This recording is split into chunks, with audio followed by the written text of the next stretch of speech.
5 irmãos esperavam 4 noivas naquela estação de trem.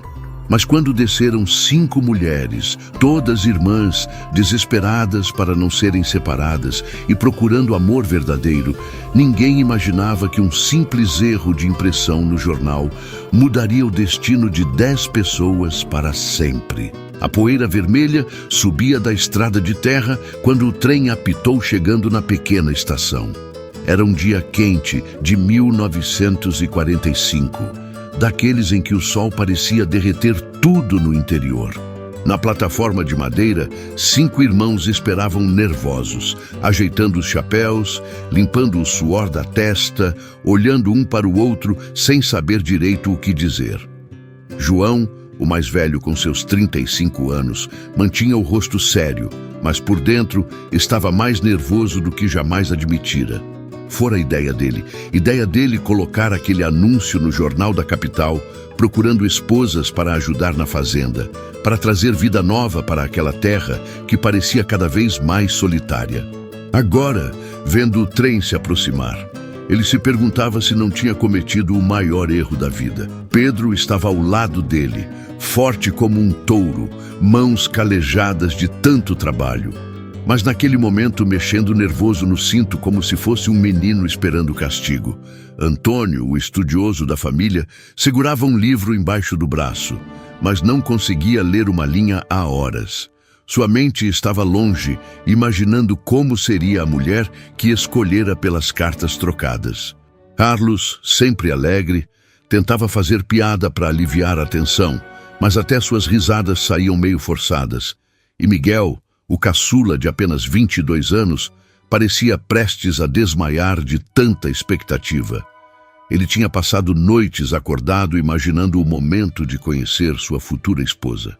O trem parou com um rangido alto de freios. A fumaça da locomotiva cobriu a plataforma por alguns segundos. Quando o vapor se dissipou, a porta do vagão de passageiros se abriu. Uma jovem mulher desceu primeiro. Ela tinha olhos gentis e um sorriso tímido que iluminava o rosto cansado da viagem. Olhou ao redor como se estivesse vendo o lugar mais bonito do mundo, mesmo sendo só uma estação simples de madeira velha. Miguel sentiu o coração acelerar. Era exatamente como tinha imaginado. Logo atrás dela veio outra. Esta tinha postura ereta, olhar determinado e descia os degraus com firmeza, como quem não tinha medo de nada. Pedro endireitou os ombros automaticamente, impressionado com aquela presença forte. A terceira mulher desceu com um caderno apertado contra o peito, olhos curiosos observando cada detalhe ao redor com delicadeza. Antônio sentiu algo mexer no peito. Ela parecia alguém que enxergava beleza nas coisas simples. A quarta veio logo depois, com um sorriso aberto e passos leves, acenando para os irmãos, mesmo sem saber qual era qual. Carlos não conseguiu segurar um sorriso de volta. Ela tinha aquela energia que ele tanto gostava. Mas foi quando a quinta mulher desceu que todos ficaram paralisados. João sentiu como se tivesse levado um soco no estômago. 5 mulheres. 5. Eles tinham colocado no anúncio que eram 5 irmãos, mas só 4 tinham realmente pedido noivas. João ia esperar mais um tempo antes de se casar. Esse era o plano. Devia ter acontecido algum erro terrível. O maquinista desceu também. Um senhor de bigode grisalho que conhecia todo mundo na região. Ele olhou para os irmãos e gritou com bom humor. Estão com sorte hoje, rapazes. Encomenda completa, 5 moças, todas endereçadas para a fazenda dos Campos. As 5 mulheres se juntaram na plataforma. Foi impossível não perceber. Elas tinham os mesmos olhos escuros, o mesmo formato de rosto, os mesmos gestos delicados. Eram irmãs, todas elas. João foi o primeiro a encontrar a voz. Senhora, ele disse se dirigindo à mais velha. Acho que houve um mal-entendido. Nós esperávamos 4 moças, não 5. A mulher deu um passo à frente. Ela tinha o cansaço de quem carregou muitos fardos na vida, mas também tinha dignidade nos ombros erguidos e firmeza no olhar. Meu nome é Maria Silva, ela disse com voz calma, mas clara. Estas são minhas irmãs, Ana, Rosa, Clara e Helena. Não houve mal entendido, Senhor. Como assim não houve? Pedro perguntou confuso. Só 4 de nós pedimos esposas. Maria respirou fundo. Por trás dela, as 4 irmãs mais novas se aproximaram, formando uma linha unida. Elas estavam nervosas, isso era visível, mas não iam se separar. O anúncio no jornal dizia que 5 irmãos da Fazenda dos Campos procuravam esposas. Quando vimos aquele anúncio, vimos uma chance de ficarmos juntas. Pegamos o trem e viemos. Mas eu não coloquei no anúncio que eram 5, João começou a dizer, mas então parou. Ele tinha escrito o texto às pressas. Será que tinha colocado 5 sem querer? Ou o jornal tinha errado na impressão? Helena, a mais nova, deu um passo à frente. Sua voz era suave, mas cheia de coragem. Por favor, não nos mandem embora. A gente trabalha, a gente ajuda em tudo, a gente não dá trabalho. Só queremos ficar juntas. Houve um silêncio pesado. João olhou para as irmãs mais novas e viu medo verdadeiro nos olhos delas. Não era medo de trabalho duro ou de vida simples, era medo de separação. Era o tipo de medo que ele conhecia bem, o medo de perder família. Ele olhou para seus irmãos. Pedro acenou levemente com a cabeça. Antônio encolheu os ombros como quem diz, por que não? Carlos já estava sorrindo. Miguel parecia prestes a implorar para deixá-las ficar. João se virou para Maria. Suas malas, ele disse finalmente. Onde estão? Maria piscou surpresa. Ali, ela apontou para 5 trouxas simples ao lado do trem. Toda a vida delas cabia naquelas trouxas pequenas. Peguem suas coisas, João disse. Podem passar a noite na fazenda. Amanhã conversamos direito sobre essa situação. Não era uma promessa, mas também não era uma recusa. E para 5 irmãs que tinham apostado tudo naquela viagem, era esperança. Se você chegou agora no canal e ainda não faz parte da nossa comunidade, considere se inscrever. É assim que conseguimos continuar trazendo histórias que tocam o coração. Nos diga também de onde você é nos comentários. Nós adoramos saber até onde nossas histórias chegam. Seu apoio faz toda a diferença. O caminho até a fazenda foi feito em silêncio. As irmãs Silva iam na carroça, olhando a terra vermelha, os pastos verdes, as montanhas ao longe. Era tão diferente da capital, tão mais bonito, de um jeito simples e honesto que elas não conheciam. Mas também era assustador, porque nada estava garantido ainda. Contudo, o que elas não sabiam era que aquela noite na fazenda ia mudar tudo, para elas e para os 5 irmãos que as receberam. A Fazenda dos Campos acordou no dia seguinte com um silêncio diferente. Não era tensão, mas também não era paz.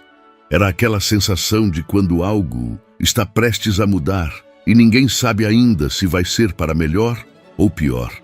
As 5 irmãs Silva levantaram antes do sol nascer.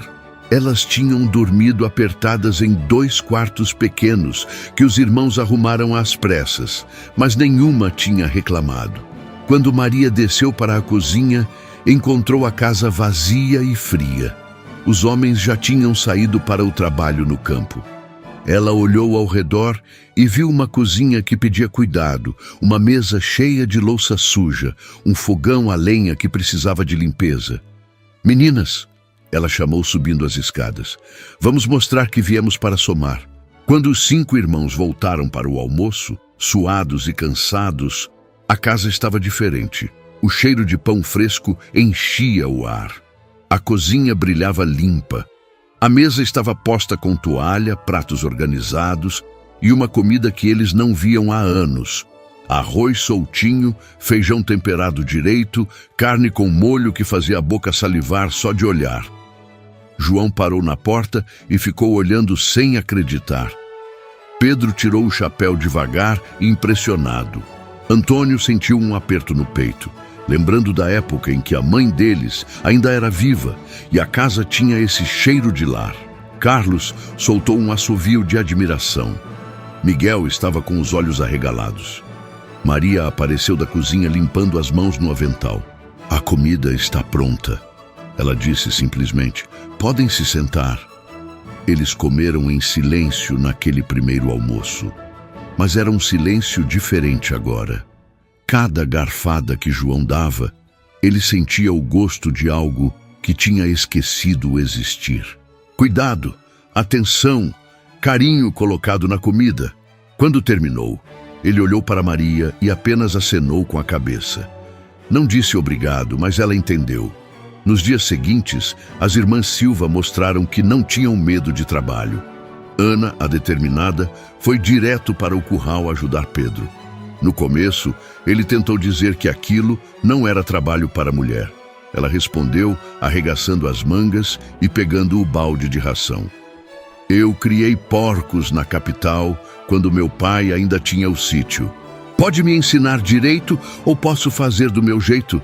Pedro olhou para ela, para aqueles olhos decididos, e não conseguiu segurar um meio sorriso. "Está bem, mas do jeito certo então." Eles trabalharam lado a lado aquela tarde toda. Ana era rápida, forte e não reclamava. Quando o sol começou a descer, Pedro percebeu que tinha passado horas conversando com ela sobre os animais, sobre a fazenda, sobre a vida. E tinha gostado. Rosa encontrou seu lugar perto de Antônio. Ela tinha trazido aquele caderno pequeno onde desenhava tudo que via: flores, pássaros, o rosto das irmãs, a paisagem. Antônio vivia com o nariz enfiado em livros, mas nunca tinha conhecido alguém que olhasse o mundo como Rosa olhava. Ela via poesia nas coisas mais simples. Uma tarde, ele a encontrou desenhando o pôr do sol das montanhas.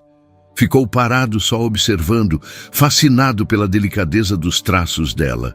Rosa olhou para trás e sorriu. "Quer sentar?" Ele sentou e ficou. Clara tinha uma energia que contagiava. Ela ria alto, fazia perguntas sobre tudo, queria conhecer cada canto da fazenda. Carlos a levava para todo lado, mostrando os pastos, os cavalos, as plantações. Ela o fazia rir de um jeito que ele não lembrava ter rido há anos. Tinha uma leveza nela que equilibrava perfeitamente com o jeito brincalhão dele. Helena era a mais tímida, mas tinha uma doçura que derretia qualquer defesa. Miguel a seguia pela casa como um cachorrinho perdido, tropeçando nos próprios pés toda vez que ela sorria para ele. Ela ajudava na horta, cuidava das galinhas e sempre tinha uma palavra gentil. Miguel jurava para si mesmo que ia proteger aquele sorriso de qualquer coisa ruim no mundo. E Maria? Maria era diferente. Ela trabalhava mais que todas, acordava antes, dormia depois, cuidava de tudo e de todos, mas sempre mantinha uma distância. João percebia. Ele via como ela olhava para as irmãs com aquele amor protetor feroz. Via como ela carregava o peso de ser a mais velha, a responsável. Ele reconhecia isso porque fazia o mesmo com seus irmãos. Uma noite, ele a encontrou sozinha na cozinha, terminando de lavar a louça do jantar. Todos os outros já tinham ido dormir. "Você não precisa fazer tudo sozinha", João disse encostado na porta. Maria não virou. "Estou acostumada." "Eu também estava", ele respondeu. "Mas estar acostumado não significa que é certo." Ela parou, mãos ainda na água. Ele continuou. "Você pode confiar em mim, sabe? Pode confiar nos meus irmãos. Nós não vamos machucar vocês." Maria finalmente virou. E João viu nos olhos dela uma tristeza tão profunda que doeu só de olhar. "Eu queria poder acreditar nisso", ela sussurrou. No fim da primeira semana, a fazenda dos Campos tinha mudado completamente. A casa estava limpa e organizada. As refeições eram fartas e gostosas. Havia risadas durante o jantar. Os 5 irmãos trabalhavam melhor, sabendo que voltariam para uma casa cheia de vida. As 5 irmãs se sentiam úteis, queridas, importantes.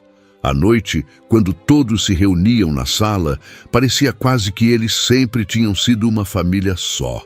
Mas toda noite, a mesma pergunta silenciosa pairava no ar como fumaça de lamparina.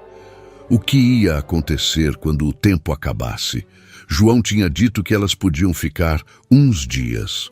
Já tinha passado uma semana. Ninguém tinha coragem de tocar no assunto. Até que a carta chegou e tudo mudou. Foi Antônio quem trouxe a correspondência da cidade. Toda semana ele ia buscar suprimentos e pegar o correio. Naquele dia, ele voltou com o rosto preocupado, segurando um envelope branco que parecia pesar mais do que deveria. Maria, ele chamou, encontrando ela no varal estendendo roupa. Tem uma carta para você e para suas irmãs. Maria olhou para o envelope e toda a cor sumiu do rosto dela.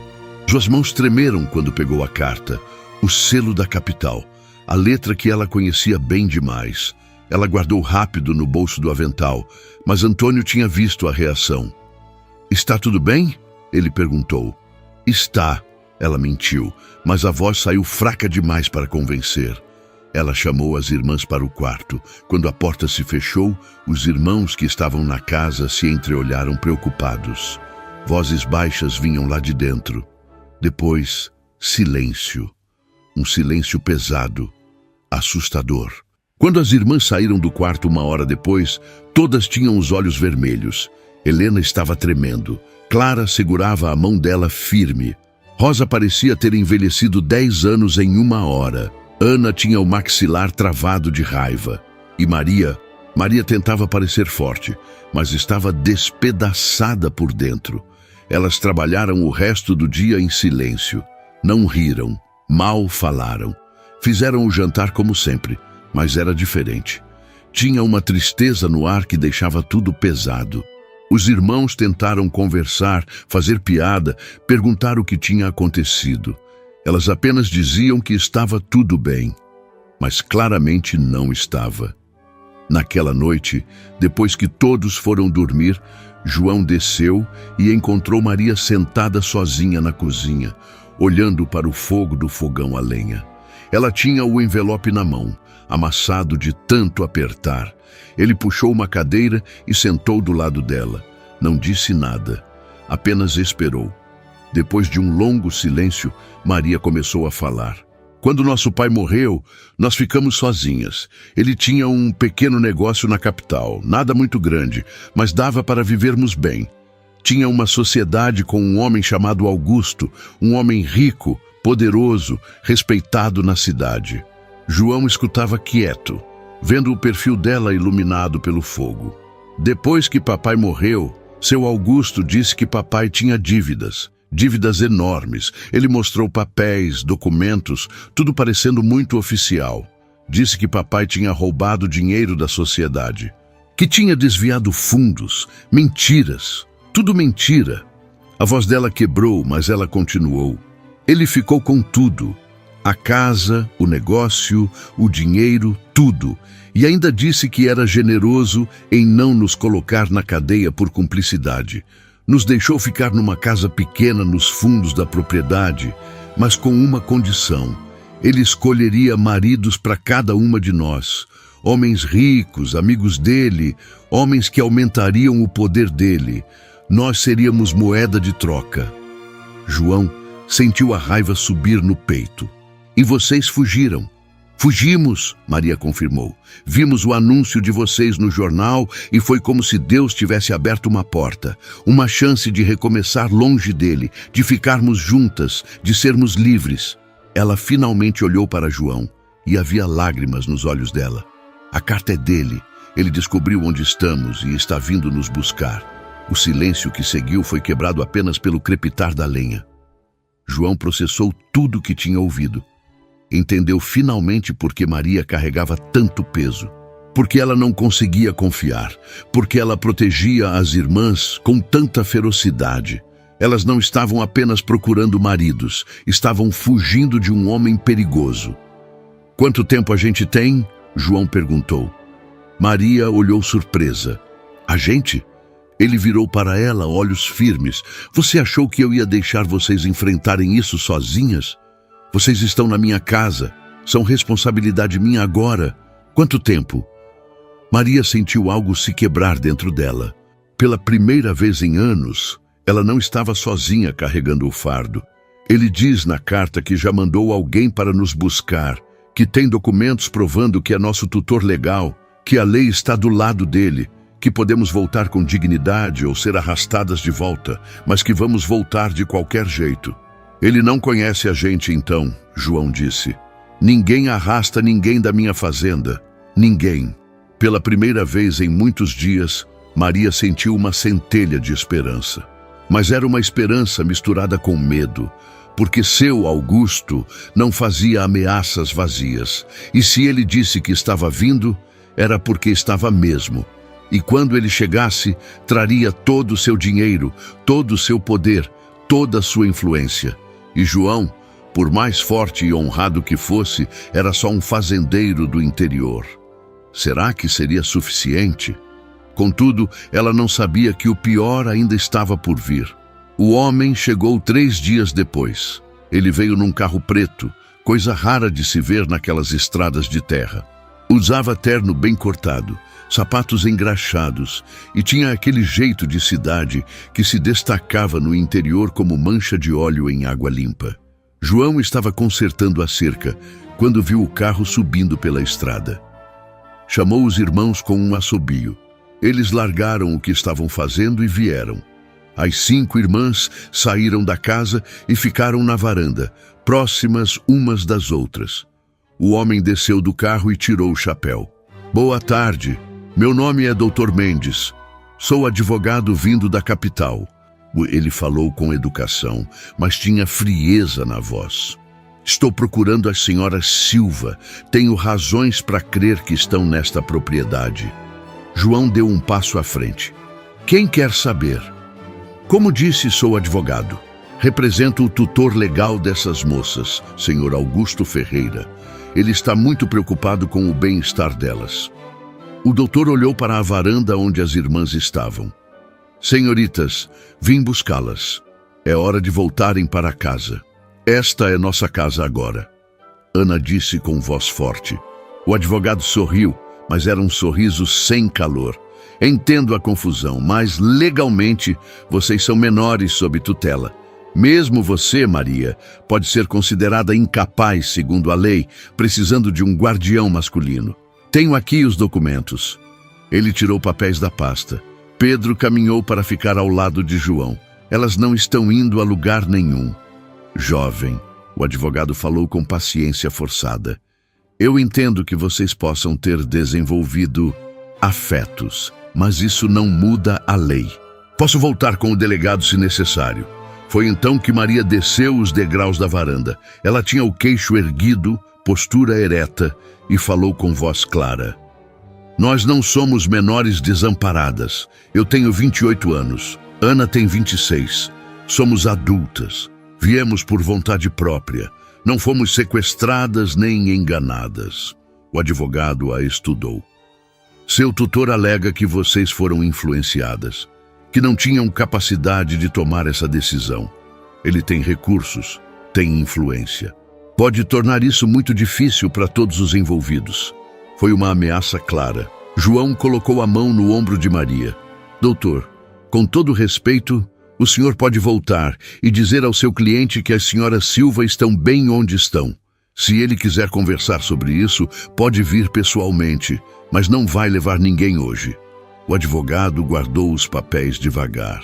Muito bem, avisarei ao senhor Augusto, mas garanto que ele não vai gostar dessa resposta. Ele colocou o chapéu de volta. E quando ele vier, trará muito mais do que palavras. Entrou no carro e foi embora, deixando uma nuvem de poeira vermelha.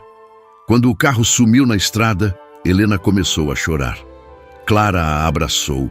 Rosa se apoiou em Antônio. Ana cerrou os punhos, furiosa. E Maria ficou parada, olhando a estrada, sabendo que aquilo era apenas o começo. Aquela noite, os 10 se reuniram na sala. João fez a pergunta que todos estavam pensando. Ele pode realmente levar vocês à força? Maria assentiu devagar. Ele tem dinheiro, conhece juízes, delegados, políticos. Na capital, a palavra dele é lei. Se ele disser que somos incapazes, que precisamos de tutor, vai achar quem assine os papéis. Mas aqui não é a capital, Pedro falou. Aqui as coisas funcionam diferente. Por quanto tempo? Rosa perguntou baixinho. Quanto tempo até ele comprar as pessoas certas aqui também? O silêncio foi a resposta. Todos sabiam que dinheiro falava alto em qualquer lugar. Carlos finalmente perguntou o que todos queriam saber. Quanto tempo a gente tem? Dias, Maria respondeu. Talvez uma semana. Ele não vai esperar muito. Miguel olhou para Helena, viu o medo nos olhos dela e tomou uma decisão. Então a gente casa. Agora. Se vocês forem nossas esposas, ele não pode fazer nada, pode? Antônio coçou a cabeça pensativo. Tem lógica. Mulheres casadas respondem aos maridos, não a tutores. Mas o padre não vai casar 5 casais de uma vez sem questionar, João ponderou. Especialmente se o padre souber que tem um homem rico alegando tutela. Dinheiro compra consciências, incluindo de padres. Maria se levantou cansada. Não podemos pedir isso de vocês. Não assim. Não por obrigação, não por medo. Vocês não merecem ser amarrados a nós por causa dos nossos problemas. Ela olhou para cada irmão. Vocês já fizeram muito. Nos acolheram, nos trataram bem, nos protegeram. Mas isso não é justo com vocês. João também se levantou. Maria, olha para mim. Ela olhou. Vocês acham que a gente fez tudo isso só por pena? Que cuidamos de vocês essa semana toda só por caridade? Ele olhou para os irmãos, todos concordando. A gente fez porque vocês se tornaram importantes para nós, porque essa casa virou um lar de verdade, porque a gente não quer que vocês vão embora. Essa história está mexendo com você? Então deixe a sua curtida aqui e me conta nos comentários. Você faria o que esses irmãos fizeram? Protegeria pessoas que mal conhece? Sua opinião é muito importante para essa comunidade. Pedro concordou. Ele está certo. Vocês não são fardo, são família agora. Os outros irmãos assentiram. Ana secou uma lágrima. Rosa sorriu pela primeira vez no dia. Clara apertou a mão de Carlos. Helena olhou para Miguel com esperança. Mas todos sabiam, palavras bonitas não parariam seu Augusto, porque o verdadeiro perigo ainda estava chegando.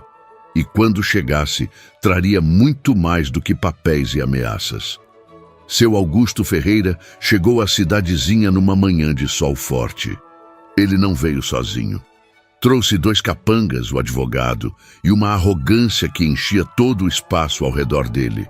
Era um homem na casa dos 50 anos, cabelo grisalho, bem penteado, roupas caras e aquele jeito de quem estava acostumado a ter tudo o que queria. A primeira coisa que fez foi ir na venda principal da cidade. Comprou bebida para todos os homens presentes. Contou histórias, riu alto, apertou mãos. Falou sobre como era um homem de negócios bem-sucedido da capital, como tinha cuidado das pobres órfãs depois que o pai delas, seu sócio, tinha morrido, deixando dívidas. Como tinha sido pai e mãe para aquelas meninas ingratas que fugiram sem explicação. Em 2 horas, metade da cidade acreditava nele. Ele parecia tão sincero, tão preocupado, tão correto. Quem eram aqueles fazendeiros para ficar com as moças contra a vontade do tutor? Na venda, no armazém, na praça, as pessoas começaram a falar. Começaram a olhar feio quando os irmãos apareciam na cidade. Depois, seu Augusto foi visitar o delegado. Não ameaçou, não gritou. Apenas conversou como homem civilizado. Mostrou documentos que pareciam muito oficiais. Falou sobre lei, sobre ordem, sobre como aqueles fazendeiros podiam estar cometendo um crime ao reter moças sob tutela. Deixou um envelope grosso sobre a mesa quando saiu. O delegado não precisava abrir para saber o que tinha dentro. Antônio voltou da cidade naquela tarde com notícias ruins. Ele está comprando todo mundo. Já convenceu metade da cidade que vocês foram enganadas, que nós as raptamos.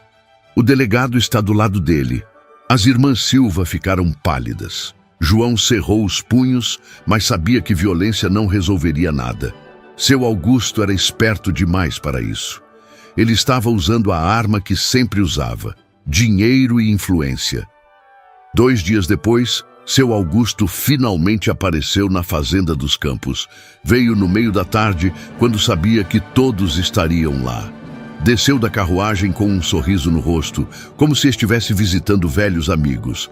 O delegado veio com ele e o advogado também.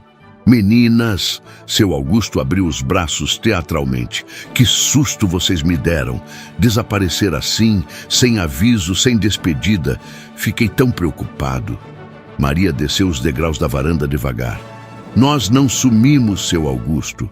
Nós fugimos. Fugimos do Senhor. O sorriso dele não vacilou, mas os olhos ficaram duros. Fugir? Que palavra feia, Maria. Vocês são jovens, confusas. Eu entendo. A morte de seu pai foi difícil para todas. Mas agora é hora de voltar para casa, onde eu posso cuidar de vocês apropriadamente. Nós não vamos, Ana disse firme. Seu Augusto suspirou, como se estivesse lidando com crianças teimosas. Delegado, por favor, explique a situação para essas moças. O delegado, um homem barrigudo de bigode grosso, limpou a garganta sem jeito. Bem, senhoritas, tecnicamente o senhor Augusto tem razão. Ele tem documentos de tutela registrados em cartório. Como tutoras legal de vocês, ele pode exigir que voltem. Nós somos adultas, Maria protestou. Aos olhos da lei, mulheres solteiras precisam de um guardião masculino. O delegado recitou como se tivesse decorado: pai, irmão, marido ou tutor designado. No caso de vocês, é o senhor Augusto. E se forem casadas? João perguntou, dando um passo à frente. Seu Augusto finalmente olhou para ele de verdade. Avaliou o homem à sua frente, viu força, viu determinação e não gostou. Casadas? Com quem? Com vocês? Ele riu, mas era uma risada fria. Que conveniente!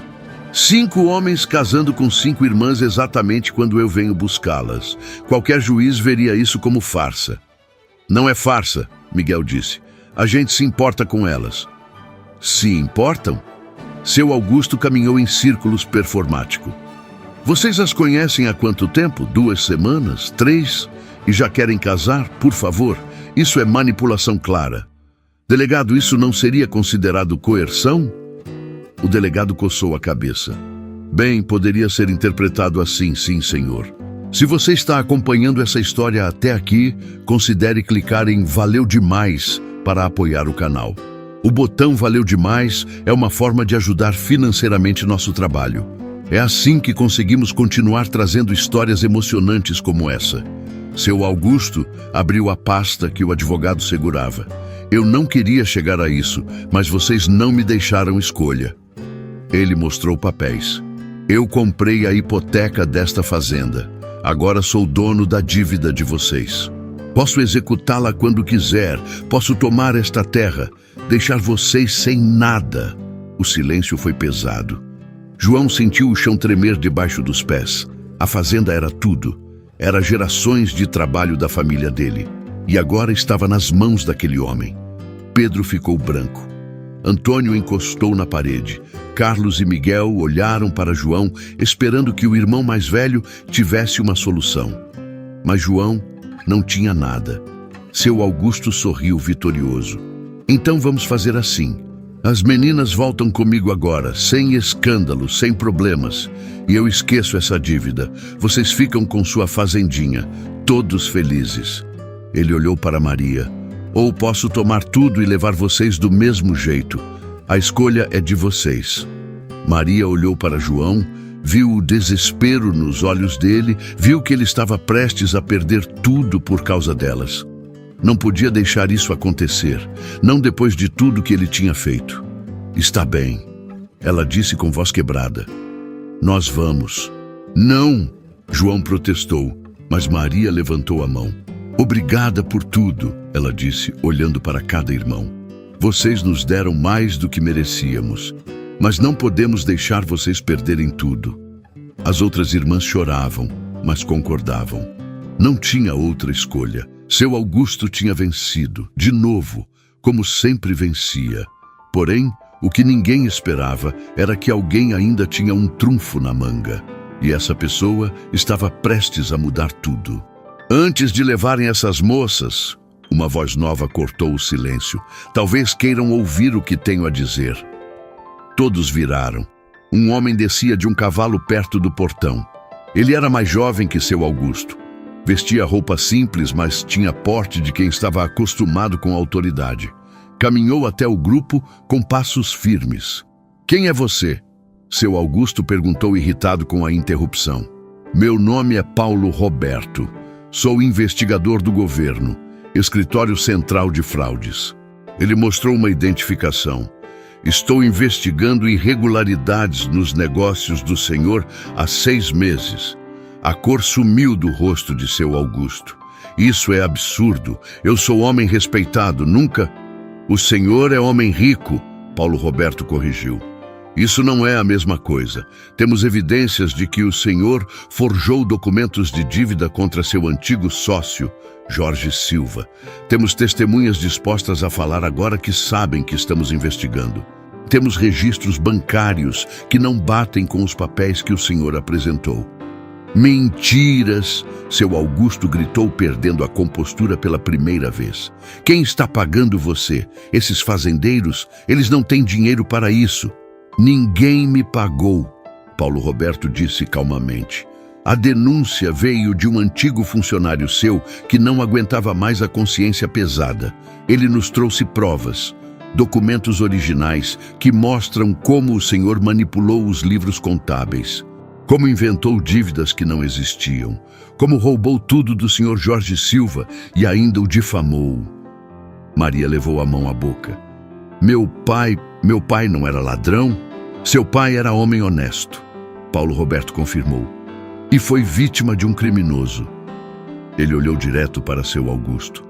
O senhor tem 2 opções: vir comigo agora voluntariamente para responder às acusações, ou posso prendê-lo aqui mesmo. O que prefere? Seu Augusto estava vermelho de raiva. Você não tem autoridade aqui. Delegado, prenda esse homem. Ele está inventando tudo. O delegado olhou do investigador para seu Augusto, suando frio. Ele tinha pegado o dinheiro, mas não era estúpido o suficiente para enfrentar um investigador do governo. Se ele tem provas que vou precisar do senhor também, delegado. Paulo Roberto disse olhando fixo para ele. Vi o envelope que deixaram no seu escritório. Aceitou suborno. Isso também é crime. O delegado ficou pálido.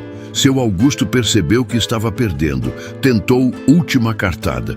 Mesmo que tudo isso seja verdade, eu ainda tenho a tutela legal dessas moças. E isso foi registrado apropriadamente. Tutela baseada em mentira, Paulo Roberto respondeu, alegando que o pai delas morreu em desgraça, deixando vocês desamparadas. Mas se provarmos que Jorge Silva era inocente, que o senhor o difamou e roubou, então essa tutela foi obtida com fraude. É nula. Maria começou a chorar, mas dessa vez eram lágrimas de alívio. Ana abraçou ela. Rosa sorriu através das lágrimas. Clara e Helena se seguraram firmes. Seus pais não eram o que todos diziam. Seu pai tinha sido honesto. Seu nome podia ser limpo. Seu Augusto olhou ao redor e viu que tinha perdido. O delegado tinha se afastado dele. Os capangas não iam se arriscar contra o investigador do governo. O advogado já estava guardando os papéis, distanciando-se do cliente. Ele estava sozinho. Pela primeira vez na vida, seu dinheiro não podia comprar uma saída. Isso não acaba aqui. Seu Augusto cuspiu as palavras com ódio. Eu tenho advogados, tenho conexões que vão abandonar o senhor assim que o escândalo estourar. Paulo Roberto disse. Homens como o senhor só têm amigos enquanto tem poder. E o seu acabou. Dois homens que tinham vindo com Paulo Roberto se aproximaram. Não eram policiais locais, eram do governo, e isso fazia diferença. Eles levaram seu Augusto, que ainda gritava ameaças e protestos, mas já estava derrotado. O delegado foi atrás, tendo que responder também sobre o suborno. O advogado saiu correndo, querendo distância de todo aquele problema.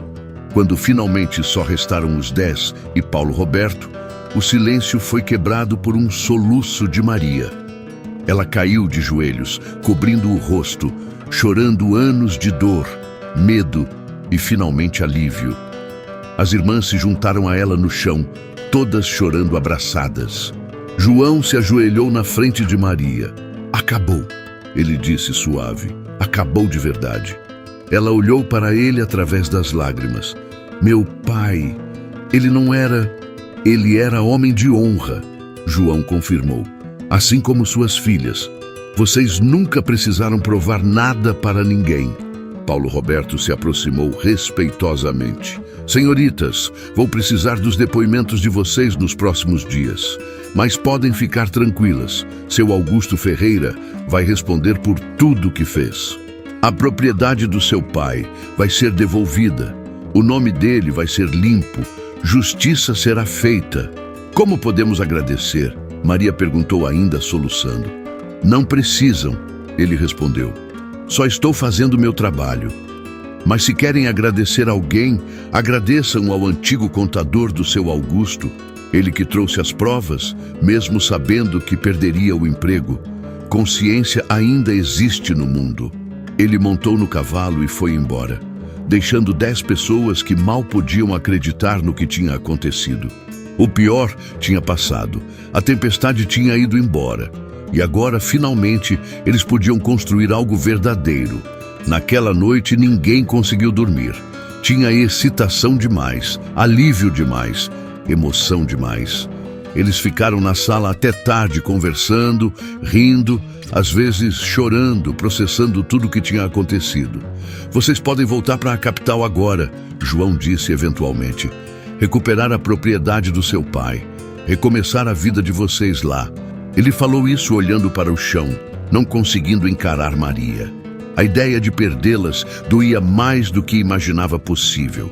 Maria ficou quieta por um longo momento. Então olhou para as irmãs. Elas se entreolharam, aquela conversa silenciosa que só irmãs conseguem ter. Uma por uma, todas concordaram. Maria finalmente falou. "A gente podia voltar para a capital, podia tentar recuperar o que era nosso. Mas vocês sabem o que a gente descobriu aqui?" "O quê?" Miguel perguntou. "Que lar não é um lugar", Helena respondeu suave. "É onde você se sente segura. É onde você é valorizada pelo que é, não pelo que tem", Rosa completou. "É onde você pode ser forte sem ter medo de parecer fraca", Ana acrescentou. "É onde você trabalha duro, mas também ri alto", Clara sorriu. "É onde você encontra família de verdade", Maria terminou olhando para João.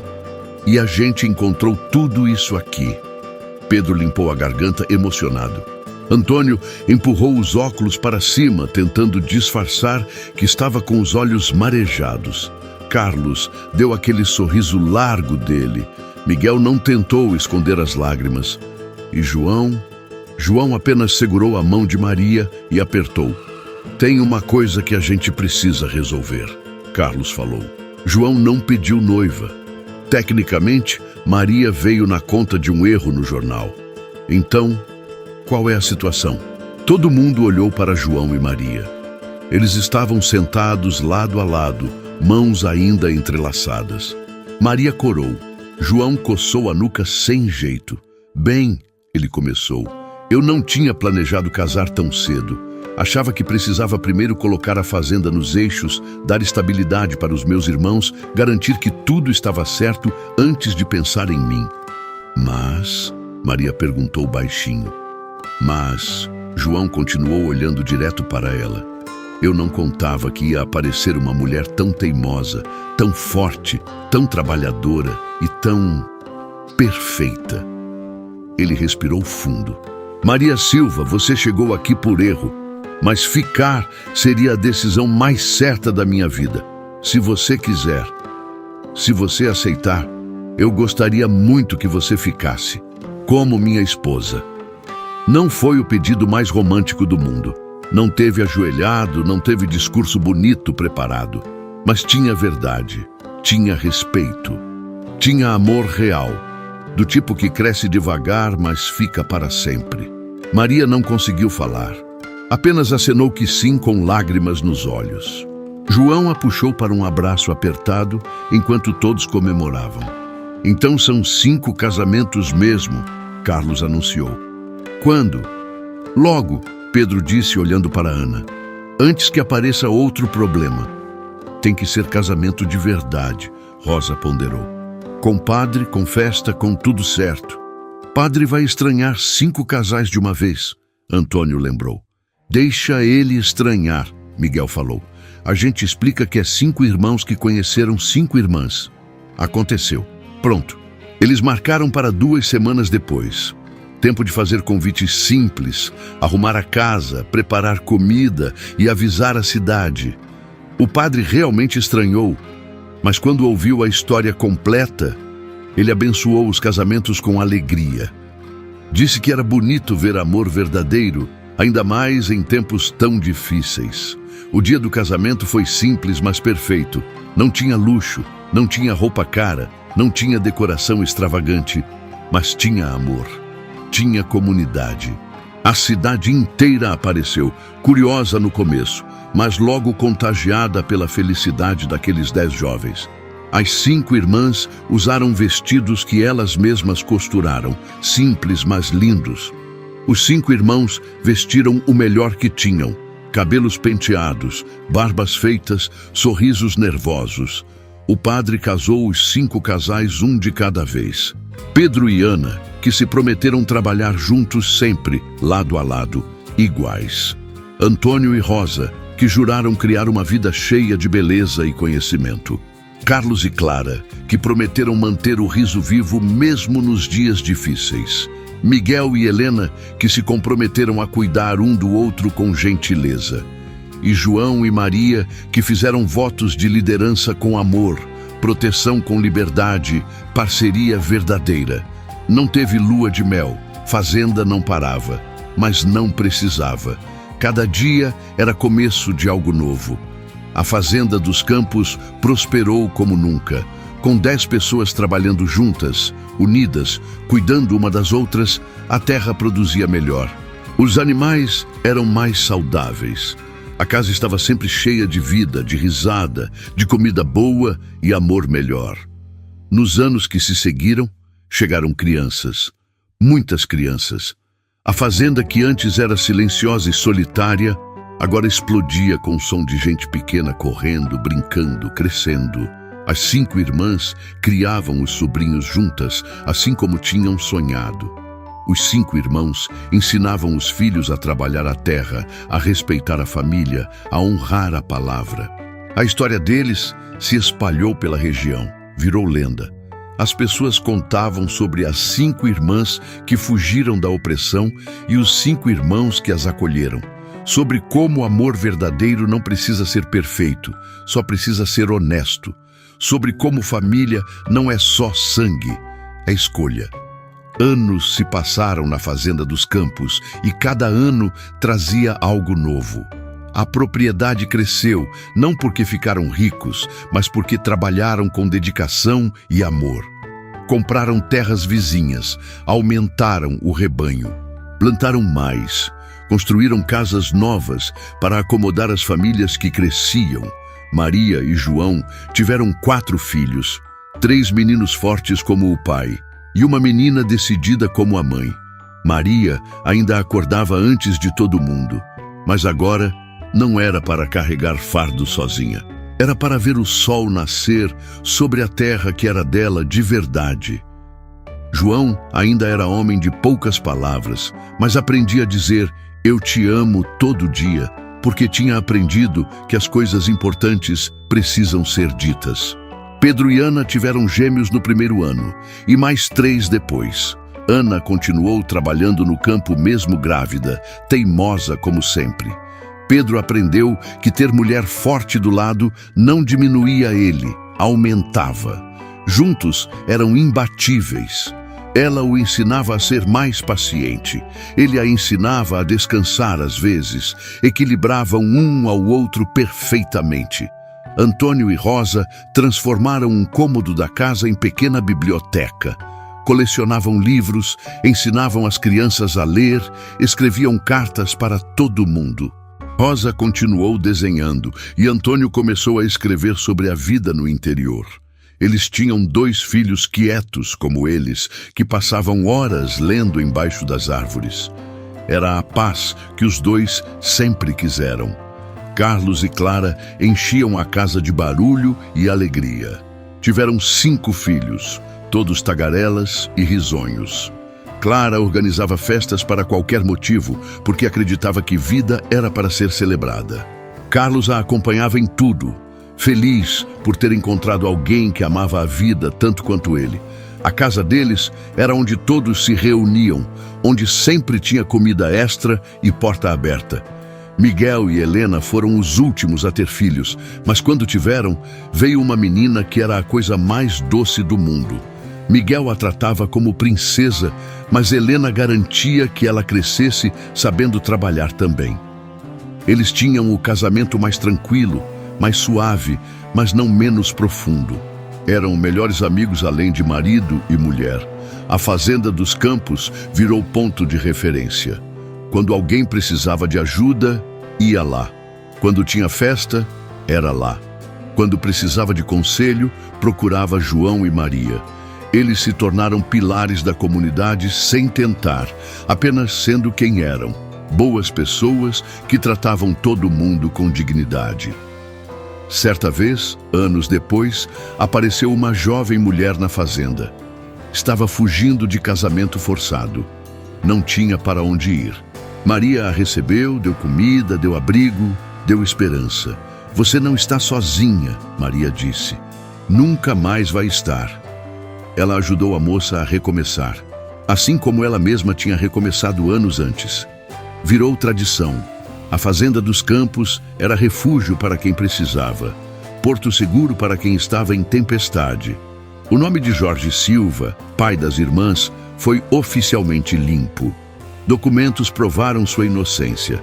A propriedade na capital foi recuperada e vendida. O dinheiro foi dividido entre as 5 irmãs, mas nenhuma quis sair da fazenda. Usaram o dinheiro para melhorar a propriedade, ajudar vizinhos, construir escola pequena para as crianças da região. O legado do pai não era dinheiro. Era o caráter que ele tinha passado para as filhas. Seu Augusto Ferreira passou anos na prisão. Perdeu tudo: dinheiro, propriedades, respeito.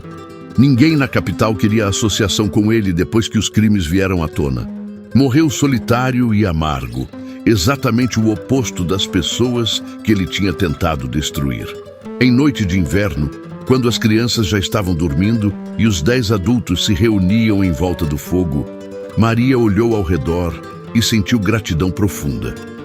Olhou para as irmãs, cada uma feliz do seu jeito, cada uma realizada, cada uma livre. Olhou para os cunhados que eram irmãos de verdade agora. E olhou para João, cabelos começando a grisar, rugas de expressão ao redor dos olhos de tanto sorrir, e viu o homem que tinha mudado tudo. Em que você está pensando? João perguntou, notando o olhar dela. Estou pensando, Maria respondeu segurando a mão dele, que a gente veio para cá fugindo, desesperadas, assustadas, mentindo sobre um erro no jornal só para ficarmos juntas. Ela sorriu. E encontramos exatamente o que não sabíamos que estávamos procurando. O que era? Helena perguntou. Lar, Maria disse simples. Amor de verdade, família escolhida, liberdade para ser quem somos, propósito, paz. Ela olhou para cada rosto iluminado pelo fogo. A gente veio procurando segurança, encontramos vida. João beijou a mão dela. E nós estávamos procurando esposas para trabalhar. Encontramos parceiras, companheiras, razão de viver. Ele olhou para os irmãos. A gente teve sorte. Não foi sorte. Pedro corrigiu. Foi escolha. A gente escolheu dar uma chance. Elas escolheram confiar. Todos nós escolhemos ficar quando podia ter sido fácil desistir. Para as escolhas certas, Carlos brindou levantando o copo. Para a família, Ana acrescentou. Para o amor que não se compra, mas se constrói, Rosa disse poeticamente. Para os erros que viraram bênçãos, Antônio sorriu. Para nunca mais estarmos sozinhos, Miguel finalizou. Eles brindaram, riram, conversaram até tarde. E quando finalmente foram dormir, cada casal para sua casa, na propriedade que agora era pequeno vilarejo, levaram com eles a certeza de que tinham construído algo precioso, algo que duraria, algo que seus filhos e netos contariam um dia. A história das 5 irmãs que chegaram por erro no jornal e dos 5 irmãos que as receberam virou lenda regional, virou exemplo, virou prova de que às vezes as melhores coisas da vida vêm dos erros mais improváveis.